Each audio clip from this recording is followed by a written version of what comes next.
اہم خبر ہے، فتنہ ہندوستان اور بلوچ یکجہتی کمیٹی کا گٹھ جوڑ بے نقاب ہو گیا۔ بلوچستان میں نام نہاد لاپتہ افراد کی آڑ میں دہشت گردی بلوچ یکجہتی کمیٹی اور فتنہ ہندوستان کے گٹھ جوڑ کو بے نقاب کرتی ہے۔ 31 جنوری کو بلوچستان میں فتنہ ہندوستان کے بزدلانہ حملوں کو سیکورٹی فورسز کی بروقت اور مؤثر کارروائیوں سے ناکام بنا دیا گیا۔ مستونگ میں بلوچ یکجہتی کمیٹی کی نام نہاد لاپتہ افراد کی فہرست میں شامل فتنہ ہندوستان کے دہشت گرد برہان بلوچ اور حفیظ بلوچ بھی ہلاک ہوئے۔ بلوچ یکجہتی کمیٹی کی لاپتہ افراد کی فہرست میں دہشت گرد عبدالحمید اور راشد بلوچ بھی شامل تھے، جنہیں ہلاک کیا گیا۔ اس سے قبل بھی فتنہ ہندوستان کے مارے جانے والے متعدد دہشت گرد لاپتہ افراد کی لسٹ میں شامل تھے۔ 2025 میں قلات میں آپریشن کے دوران ہلاک دہشت گرد سہیب لانگو اور مارچ 2024 کو گوادر حملے میں مارے جانے والا دہشت گرد کریم جان بھی بلوچ یکجہتی کمیٹی کی لاپتہ افراد کی لسٹ میں شامل تھا۔ نیول بیس حملے میں ہلاک دہشت گرد عبدالودود بھی نام نہاد لاپتہ افراد کی فہرست میں شامل تھا۔ اسی بارے میں مزید بات کریں گے، ہمیں جوائن کیا ہے سینئر دفاعی تجزیہ کار بریگیڈیئر ریٹائرڈ حارث نواز صاحب نے۔ بہت شکریہ حارث صاحب، ڈان نیوز کے لیے وقت آپ نے نکالا۔ بتائیے گا بلوچستان میں اس طرح کے گٹھ جوڑ کی کارروائیوں کا مقصد کیا ہے؟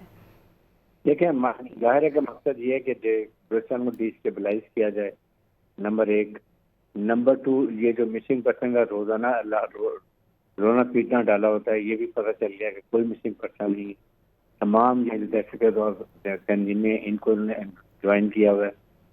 اور جب بھی کوئی دہشت گرد کارروائی ہوتی ہے اور دہشت گرد مارے جاتے ہیں، ان میں اکثر یہ مسنگ پرسن شامل ہوتے ہیں اور پھر ان کے لواحقین آ جاتے ہیں باڈی دینے کے لیے۔ اور بلوچ یکجہتی کمیٹی سے یہ بھی بالکل ڈھونگ ہے، کیونکہ یہی ان کو زیادہ شور مچاتی ہیں اور یہی ان کو پتہ ہے کہ یہ دوسری ٹیررسٹ آرگنائزیشن کے اندر یہ انرول ہوتے ہیں۔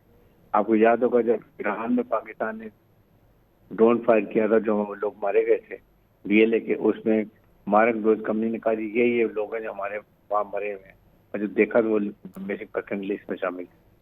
یہ بہت بڑا نیکسس ہے، یہ انڈین را کا، اس کے بعد فتنہ ہندوستان کا اور بلوچ یکجہتی کمیٹی کی، یہ مل کے پاکستان کو ڈی اسٹیبلائز کر رہے ہیں، اور یہ سازش ناکام ہو چکی ہے۔ اب دنیا کو پتہ چل گیا، اس لیے ہمارے پاکستانیوں کو، ہمارے بلوچ بہن بھائیوں کو سب کو پتہ ہونا چاہیے، کوئی مسنگ پرسن نہیں، یہ سب دہشت گرد تنظیموں کو جوائن کر چکے ہیں، اور ادھر سے ان کے ہینڈل کے ساتھ مل کے یہ دہشت گردی کارروائی مصروف کی باڈی جب ملتی ہے تو وہی ہوتا ہے۔ سیکنڈ، بیرونی قوت لازمی شامل، اس لیے آپ 10 لاکھ 15 لاکھ روپے کے ایک کے پاس اکوپمنٹ ہے، جس میں جو انہوں نے ڈریس پہننا ہوتا ہے، جو نائف گوگلز ہیں، اس کے بعد ان کے پاس M4 M16 رائفلز ہیں، ساتھ ان کے پاس ویپن ایمونیشن ہوتے ہیں، راکٹ لانچر ہوتے ہیں۔ یہ بڑی ایکسپینسو چیزیں ہیں اور سب یہ ریکور سے چیزیں ہیں، یہ ساری فورن میڈ ہیں۔ اس سے اندازہ لگا لیں کتنا بڑی کانسپریسی ہے پاکستان کے خلاف۔